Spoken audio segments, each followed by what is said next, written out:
In this video, I'm going to show you 3 ways you can use intermittent fasting for weight loss. Number 1, the purest form of intermittent fasting is to do a water fast. That means you're drinking just pure water during your fasting window. And when it comes to your fasting window, I highly recommend cycling your intermittent fasting schedule for long-term health and sustainability. For example, on weekdays, do a 16-hour fast, and then on weekends, maybe just do a 14 or even just a 12-hour fast and have a protein-centric breakfast. Then once every couple of weeks, do a 24-hour fast. Doing OMAD, or 1 meal a day, works especially well if you plan on indulging that day. Just save all your calories for that 1 meal. And more often than not, I actually end up losing weight the next day when I do a 24-hour fast during my treat day. But with great power comes great responsibility. I don't recommend doing OMAD every day. Some of the fasting purists will hate me for saying this, but I don't even recommend just doing a 16-hour fast every day. There's studies that shows, like this one, about how it can have negative effects on your testosterone.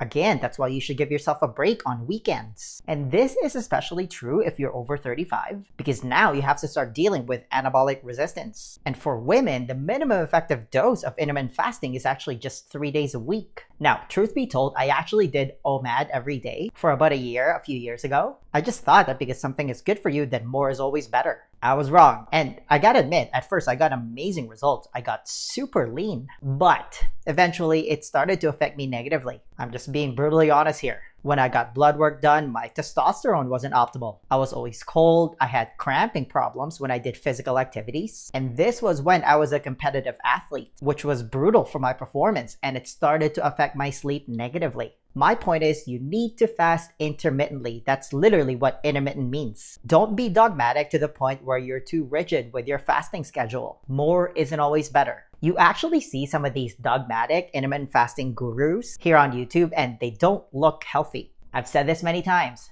Choose your health influencer wisely. I mean, looks aren't everything, obviously, but you can tell a lot about someone's health just by the way they look, which kind of segues to why I don't really follow and I don't recommend just doing a pure water fast. Unless you have major gut problems, then sure, just do a water fast. In a perfect world where you live in the forest and you have 0 stressors in your life, maybe. But it's tough to function on just water alone, especially in today's high-paced modern society. Which is why I lean more towards this second way of doing intermittent fasting. I personally think that this is the perfect happy medium for a lot of people. And that's with having black coffee and herbal tea like black or green tea, along with water when you're doing intermittent fasting.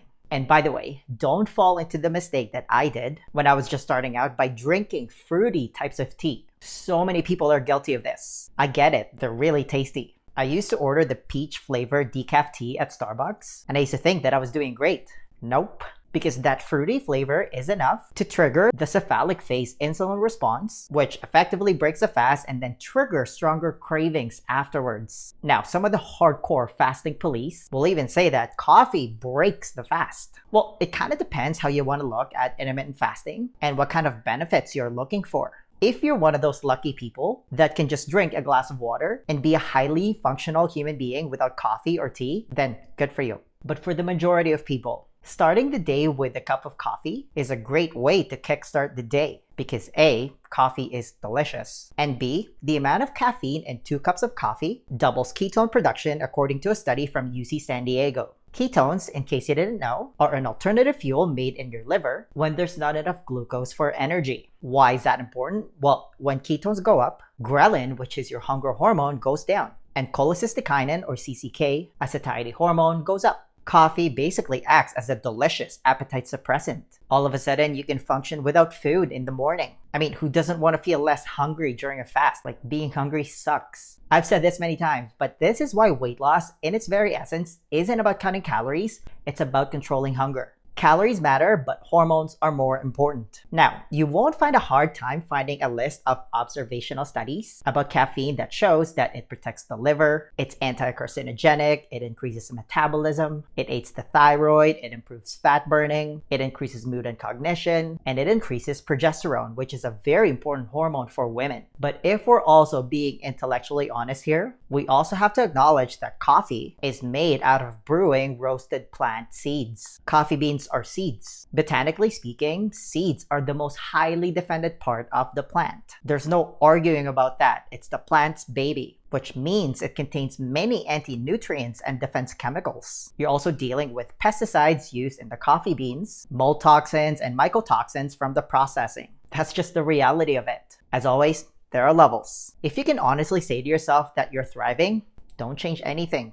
Keep drinking coffee. I personally drink 2 cups every day, but just know that coffee is not benign. The dose also makes the poison. I think 1 to 2 cups is fine. Just try to buy organic coffee so you're not dealing with mold toxins. Here's how I want you to think about this as well. If coffee is the worst thing in your diet, then you're probably doing okay. Now, for some people, and this is especially true if you're just starting out, drinking black coffee alone is not enough to get you through the morning, assuming that you're skipping breakfast. Again, the fasting police sometimes lose their mind when this gets mentioned, but an unbelievably effective hack to make fasting easier is by turning your morning black coffee into Bulletproof Coffee. It's where you're putting a tablespoon of unsalted grass-fed butter and a teaspoon of C8 MCT oil in your coffee. And then you blend it, and it turns into the most delicious guilt-free latte. I was completely blown away when I first tried it. But then again, the fasting police will come in the comments and say that, oh, you had calories. That's not fasting, you're cheating. Well, yes and no. Again, there are levels. If you're just strictly counting calories, sure. But again, controlling hunger takes priority. It still works because your insulin stays at baseline. Drinking Bulletproof Coffee because you're taking in pure fat in the form of butter and MCT oil does not raise insulin. Keeping insulin at baseline is one of the main things that you want to achieve when you're using intermittent fasting for weight loss, because your body stays in fat burning mode when insulin stays at baseline. Now, the next benefit that you want to take advantage of when you're fasting is autophagy. It's the body's built-in natural cleansing mechanism on a cellular level. Your body looks for old or even damaged cells and clears it out so it can work even better. This is why fasting can help prevent cancer, because cancer cells are damaged and mutated cells. Exercise also helps trigger autophagy, by the way. Now, if you don't eat protein during your fast, then autophagy stays on. Well, there's no protein in Bulletproof Coffee. For all the purists out there, yes, you have this unbelievably delicious coffee with 230 calories of fat, but that almost doesn't matter, because your body converts those calories into usable energy right away in the form of ketones, which then turns off hunger, and you get to maintain autophagy. All of a sudden, fasting becomes easier. I actually get some of my coaching clients to start with bulletproof intermittent fasting for 3 to 6 weeks as they work on being metabolically flexible again. Metabolic flexibility, in case you didn't know, is when your body is easily able to tap into your fat stores and burn it for energy. Unfortunately, 88% of people, according to a recent study, have some form of metabolic dysfunction, which means they're metabolically inflexible. That's almost 9 out of every 10 people. It really all depends where your starting point is. If you're completely brand new to intermittent fasting, drinking Bulletproof Coffee might just be that perfect bridge that you need to make your transition a lot easier and smoother. Like, a lot of the fasting police think that it's cheating when you use a hack like Bulletproof Coffee because it makes the fasting easier and more tolerable. But here's the thing, you don't really get bonus points when you suffer more than necessary. Like, if you can still get most of the metabolic benefits of fasting, you get to turn down your risk of obesity, diabetes, cancer, and cardiovascular disease without the misery of hunger. Why would you not want to take the path of least resistance? Listen, don't be dogmatic. And so many people are dogmatic in the weight loss industry. Don't sacrifice curiosity for the sake of consistency. Now, what you don't want to do is drink Bulletproof Coffee and then have Wonder Bread with jam. You're drinking Bulletproof Coffee to replace what you would normally eat for breakfast. It allows you to go a longer period of time without eating because it's unbelievably satiating. If you do that, then you're going to be net positive when it comes to calories. Also, what most people eat for breakfast is quite the abomination. Again, when you're taking 230 calories of pure fat, you basically get no insulin effect. It still keeps you in fat burning mode while keeping you full and energized, because again, you're running on ketones. Instead of eating your abomination traditional breakfast of cereal with skim milk, oatmeal, toast with jam, bagels, croissants, and other types of refined carbs and refined sugar. This is when we can talk about calories in the proper context and bring up the idea of net calorie balance. If you drink Bulletproof Coffee and it allows you to fast longer, then you're net positive. even after accounting for the calories in Bulletproof Coffee. But again, if you drink Bulletproof Coffee at, let's say, 7 a.m., and then you're eating a chocolate chip muffin an hour later, then that completely defeats the purpose of the Bulletproof Coffee. But that's what people don't understand about using this hack. We rarely ever take in pure fat. Nobody just eats a stick of butter or swallow a tablespoon of MCT oil, although I would totally eat a stick of butter as a snack. But when you put a little bit of those two in your coffee and then you blend it, magic happens. Fasting becomes so much easier. That's why it's such a great and effective hack that you can use. The key is you need to fast long enough to actually benefit from it. And once your body becomes more metabolically flexible, you can just take the training wheels off and just go with black coffee. I think the happy medium for a lot of people, especially if you choose to start with Bulletproof Coffee, and this is what I personally do, is you can put a tiny splash of heavy cream in your coffee if you can't drink it black. Using the same principle that we use with Bulletproof Coffee, it's not the end of the world if you add a tiny splash of heavy cream in your coffee. Again, if that's the worst thing about your diet, I think you're doing okay. Don't be too granular about this stuff. Now, let's quickly talk about do's and don'ts. Do you eat a proper baseline diet once you break your fast? Eating a proper baseline diet alone will make you lose a ton of weight if you just eat 3 meals a day in a 12-hour window like a normal human being. First, avoid industrial seed oils as if your life depends on it.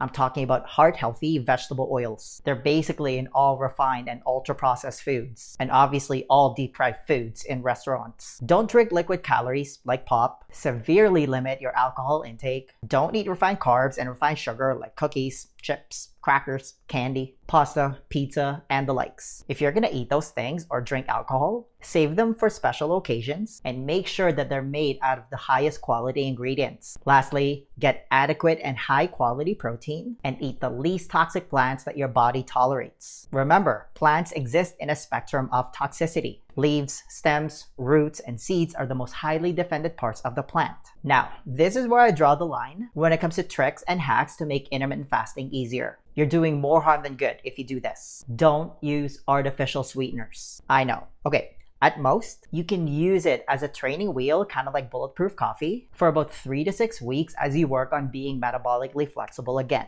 But you need to cut it out afterwards. And I totally get it if you have a lot of hesitation about this. Artificial sweeteners was the last habit for me to kick. I was using 3 packets of stevia for every cup of coffee that I drank. It just goes to show how addicted I was to sugar. And I thought I was okay. I was wrong. All you really need to know is nothing that sweet gets a free pass once it enters your system. Your body still has a physiological response to it. There's no free lunch here, and if you think otherwise, you're just fooling yourself. All it does is signal a nutritive mismatch in your body, which then triggers even stronger cravings afterwards. It's a vicious cycle. Artificial sweeteners destroys your gut microbiome, which is basically your second brain. It's often associated with obesity and cancer because this stuff is completely foreign to your body. And if you think about all the benefits of intermittent fasting, when you finally give up these artificial sweeteners, your palate will eventually adjust to just drinking black coffee with a tiny splash of heavy cream. Now, if you enjoyed this video and want to keep doing a deep dive because there's so much more to learn, then you're gonna love this one. I'll see you there.